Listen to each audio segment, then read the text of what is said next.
Dengue dengue আমাদের June থেকে September মাস পর্যন্ত এই সময়ের ভেতর আমরা ডেঙ্গু দেখতে পাই। এই ডেঙ্গু ভাইরাস সর্বপ্রথম স্ত্রী এডিস মশার পাকস্থলীতে জন্ম নেয় এবং বংশ বিস্তার করে। 8 থেকে 12 দিনের মাথায় মশা লালাতে এই ভাইরাসটা চলে আসে। তখন আমাদেরকে কামড়ালে আমাদের ডেঙ্গু হয়। এই ডেঙ্গু মশা কামড়ায় ঠিক সকালের দিকে আর ঠিক সন্ধ্যা হওয়ার আগের মুহূর্তে। সাধারণত দেখতে গেলে ভোর থেকে সকালের ভিতর আর বিকেল থেকে সন্ধ্যার ভিতর, এই সময়ের মধ্যেই কিন্তু ডেঙ্গু মশা কামড়ায়। এই ডেঙ্গু মশা সর্বপ্রথম আবিষ্কৃত হয়েছিল এই স্ত্রী এডিস মশা, যেটা নাম দেয়া হয়েছিল, এটা 1903 সালে টমাস ব্রিট ব্যাংক্রফট প্রথম কিন্তু এই ডেঙ্গি স্ত্রী এডিস মশা মাধ্যমে যে ডেঙ্গু তৈরি হয় এটা কিন্তু বলেছিলেন। 1943 সালে জাপানি বিজ্ঞানী সুষমা হোট্টা আর রেন কিমারা, এই দুজন বিজ্ঞানী কি করলো, সর্বপ্রথম ডেঙ্গু রোগ জীবাণুকে পৃথক করতে আরম্ভ করলো। এটাও কিন্তু একটা বিশেষ গুরুত্বপূর্ণ আবিষ্কার। 1944 সালে আমেরিকান অণুজীবী বিজ্ঞানী অ্যালবার্ট ব্রুস সাবিন স্বাধীনভাবে ডেঙ্গু ভাইরাসকে পৃথক করলেন এবং কালচার করলেন।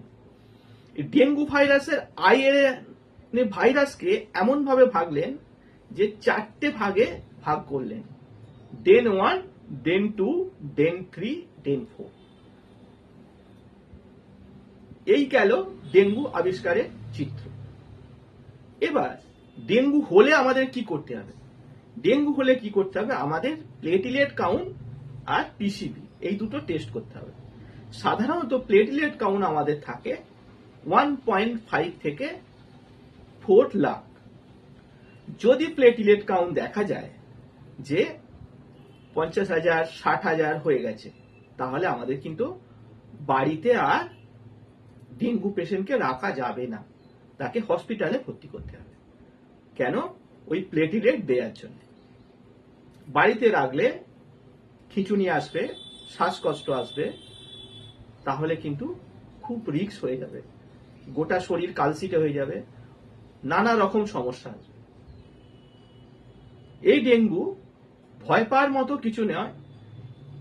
এই ডেঙ্গু রোগটা 1 থেকে 7 দিন পর্যন্ত একটা মানুষের শরীরে বর্তমান থাকে। 1 দিন 2 দিন জ্বর হালকা হয়, 3 দিন থেকে 4 দিনের পর থেকে জ্বরের তীব্রতা বাড়তে থাকে, 101, 2, 3, 5 করে বাড়তে থাকে এবং শেষ সময় 6 এবং 7 নম্বর দিনে জ্বর আরো বাড়তে থাকে। এই সময় একটা কথা মনে রাখতে হবে আমাদের, অ্যাসপিরিন অথবা আইবুপ্রোফেন জাতীয় কোনো মেডিসিন আমাদের সেবন করলে হবে না, করলেই কিন্তু শরীরে ব্লিডিং আরম্ভ হয়ে যাবে। এগুলো ব্যথার ওষুধ, আপনারা সবাই জানেন, এগুলো কিন্তু সেবন করা যাবে না। তাহলে প্লেটলেট কাউন্টটা মাপতে হবে আর পিসিবিটা মাপতে হবে। এইগুলো যদি ঠিক থাকে, শুধুমাত্র প্যারাসিটামল ওষুধেই কিন্তু ডেঙ্গু ভালো হয়ে যাওয়া সম্ভব। এর একটা এলাইজা পদ্ধতিতে একটা রেঞ্জ আছে, আইজিজি 2.85 IV। এর যদি বেশি রেজাল্ট হয়, তার মানে জানতে হবে শরীরে ডেঙ্গু পজিটিভ হয়েছে।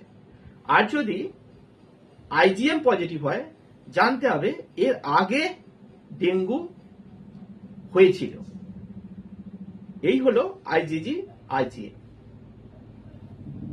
এই ডেঙ্গুকে বাঁচতে গেলে, ডেঙ্গু থেকে আমাদের বাঁচতে গেলে যে জিনিসগুলো আমাদেরকে করতে হবে, বাড়ির আশপাশে কোনো জায়গায় জল জমতে দেয়া যাবে না, বিশেষ করে এসির জল অথবা ফ্রিজের পেছনের দিকে যেখানে জল গিয়ে পড়ে সেই জায়গাতে যাতে জল না জমে এইগুলোর দিকে আমাদের লক্ষ্য রাখতে হবে বিশেষ করে।